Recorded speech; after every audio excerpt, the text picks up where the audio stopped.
Last year, you made a powerful statement saying the reason people are watching women's basketball is not just because of one player, but because of you too. A year later, do you feel like you're Next question. They laughed. They doubted. They said she didn't belong. But in one unstoppable moment, Caitlin Clark shut them all up for good. Angel Reese summed up the situation with just 2 words, capturing exactly where things stand between Caitlin Clark and the WNBA. Clark's impact has been huge. She's brought in millions of new fans, packed arenas, and set viewership records. But instead of fully embracing the excitement she's generated, many within the league pushed back. They questioned the hype, downplayed her influence, and even mocked the fans she attracted. Rather than seeing her as a boost for the league, they treated her rise as a threat. To anyone watching from the outside, it just didn't make sense. But the WNBA last year, bless their hearts, finally got a star.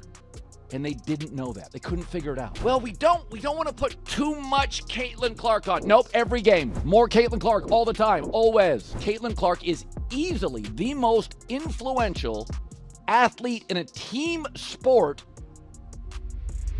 since Michael Jordan. Success, the headlines, the sold-out arenas, it was everything the WNBA had been working toward for decades. They finally had the moment, the star, and the spotlight. The league was on the edge of something big, real money, better salaries, and worldwide attention. But there was a catch. Caitlin Clark was the one leading the charge, and for some WNBA players, this didn't feel like a victory, it felt like a loss. Because for them, Caitlin stepping into the spotlight wasn't just surprising, it was painful. It meant letting go of the dream that they, together, would be the ones to lift the league to new heights. And maybe the hardest part, after years of being told fans didn't care about women's basketball, the fans finally showed up, but they showed up for Caitlin. Levels to this thing, and that's just life. We all went through it. Diana, it's been a bit like watching a grieving process unfold. Denial, anger, all of it. Players and even the media have gone through the motions. And when you step back and see how it all connects, it's honestly pretty surprising.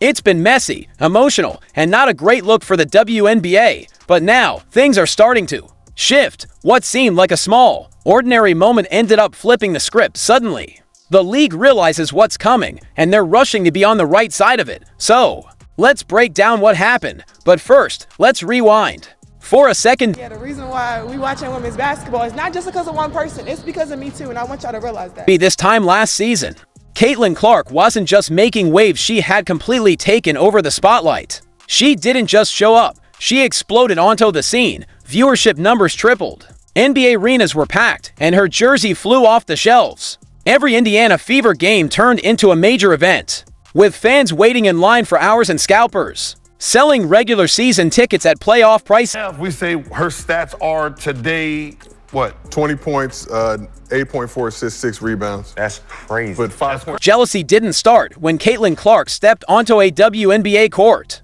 It started long before. The buzz around her was massive. She had just shattered the NCAA all-time scoring record for both men and women, led Iowa to back-to-back national title games, and sold out every arena she played in, sinking deep threes like they were layups. By the time the WNBA draft rolled around, it wasn't even a question. She was the obvious #1 pick, but it was more than that. She was the spotlight, the media, the endorsements, the attention. Everything revolved around her. And that's where things got complicated. The league had seen great players before: Ajaia Wilson, Kelsey Plum, Breanna Stewart, true stars, MVPs, and champions. But none of them entered with this level of hype, and for some, that hurt.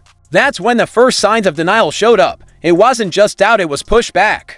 Veteran players, media voices, even league insiders started downplaying the moment, and all of this happened before she even played her first pro game. Caitlin's coming. There's more than just that are coming. What will the league have in store for them when they get there?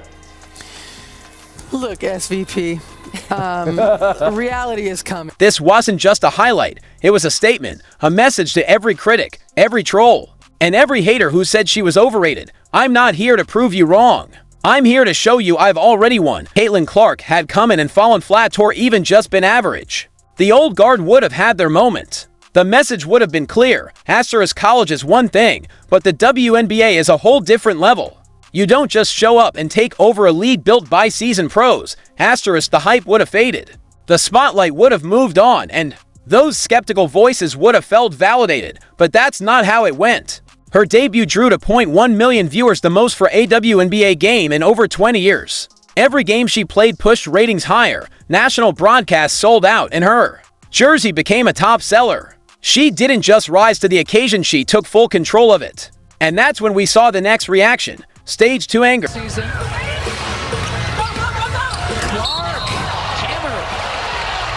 Three Sky players coming over. Here's Clark. For 29 points, gets tripped up. Is good.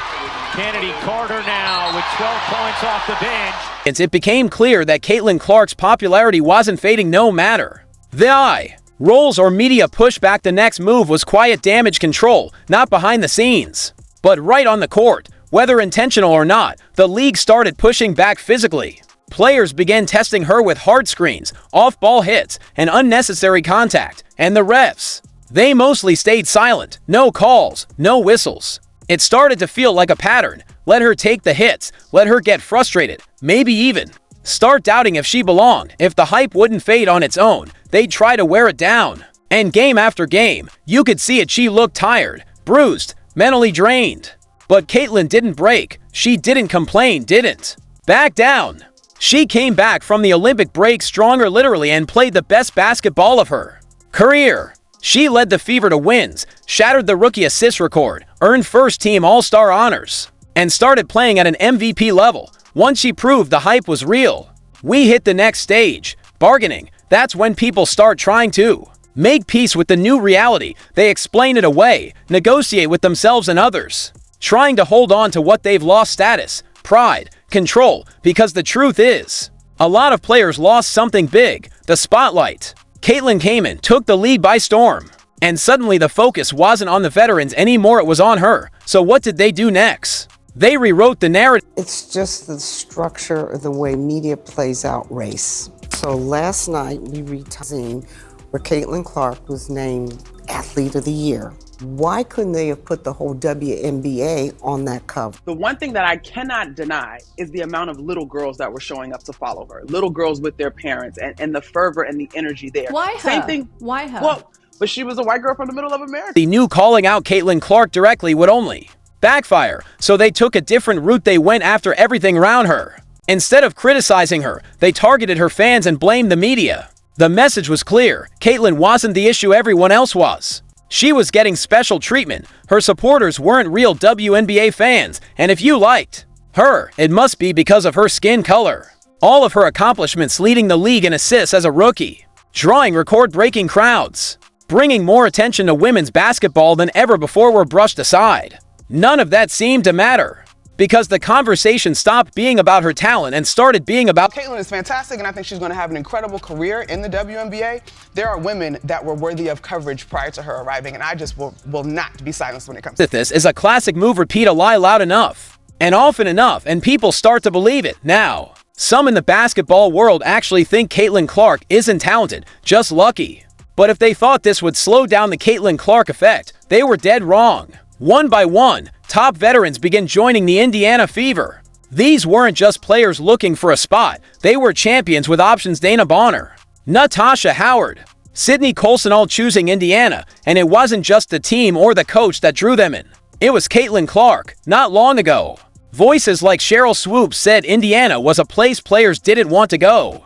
Diana Taurasi even mentioned those old rumors recently, but that story is gone now. Indiana isn't just a team to consider, it's the place everyone wants to be. And once that changed, the floodgates opened. First time in history, WNBA games will be played in the United Center. The Chicago Sky will host the Indiana Fever at the UC on Saturday, June 7th, and on Sunday, July 27th. This moment, there was no going back. Caitlin Clark didn't just win a game, she won respect. And the silence from her haters says it all. Came the arena upgrades. Games were being moved not for league rivalries, playoffs, or all-star events, but just for Caitlin Clark. Teams that usually played in smaller gyms suddenly booked NBA arenas, because the demand wasn't optional. If Caitlin was coming to town, you needed more seats. Then came the broadcast schedule. Out of the Fever's 44 regular season games, 41 were nationally televised. This wasn't just visibility, it was total saturation. Networks weren't playing it safe, they were going all in, betting the Caitlin Clark show was prime time worthy almost every night. And then, during the preseason, Something even crazier happened. An exhibition game sold out a 15,000-seat arena. No standings. No playoffs, just Caitlyn. Fans were paying hundreds of dollars just to watch her warm up. Average reported ticket price was $650. Now, if you do the math here and you do 15,000 people times $650, that is almost $9.75 million just for a WNBA preseason game. Then, the Caitlin Clark effect couldn't be ignored anymore. This wasn't just hype or smart marketing, it was real numbers, real money, and real momentum. For many players, the truth hit hard. Their own teams weren't building around them anymore. Instead, everything was focused on Caitlyn. Promotions spiked when the Fever came to town. Ticket sales jumped only when she played. Broadcasters saw it. Sponsors saw it, and fans definitely felt it. Amid sold-out arenas, non-stop marketing, and the league's changing energy, acceptance began to take hold, and that's when the players started speaking up. Yes, have we ever had teams have to get into larger arenas to play against a team? No, we have not. So if we have more eyeballs on the game and Caitlin Clark brings that, why would we feel some kind of way because she has more television games? I think we have to understand that when one player eats, we all eat. And as we all get more opportunities, it just opens it up for everyone else. Caitlin Clark a problem, bro. Yeah, she that. I just think about my rookie year and I think about how I came into the league and I'm like, bro, it was such a crazy transition for me to just understand what it's like to play at the pro level. And it's like this girl coming in as a rookie and going she broke the record for assists. I don't think people really understand how crazy that is to do as a rookie, your first year doing this. But that's another episode. Shout out to Caitlyn, bro. The plays that she was making still, despite all that, was insane. But people were so caught up in the logo threes and the 20 3-point attempts per game, which absolutely I understand that. It was so much fun to watch. But I always said she could potentially be one of the best point guards to ever play in the WNBA. Has the coverage been perfect? Definitely not. There are still snubs, double standards, and plenty of critics ready to tear her down instead of lift her up. But slowly and clearly, the tone is changing. The same media that once questioned every move she made are now highlighting her leadership, work ethic, and the difference she's making. Even some players who were skeptical are starting to give real credit, not just saying she's good, but recognizing that she's changing the game. And that brings us to the moment that sealed it all, Caitlin Clark's homecoming.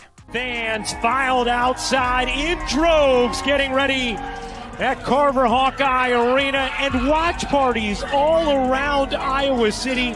Everybody wants to catch a glimpse of Iowa's favorite daughter, Caitlin Clark, returning home. Give you respect what she just did. Hit that like button. Got something to say? Drop it in the comments. We're reading everything. And if you're ready to follow this journey all the way, subscribe, because Caitlin's just getting started.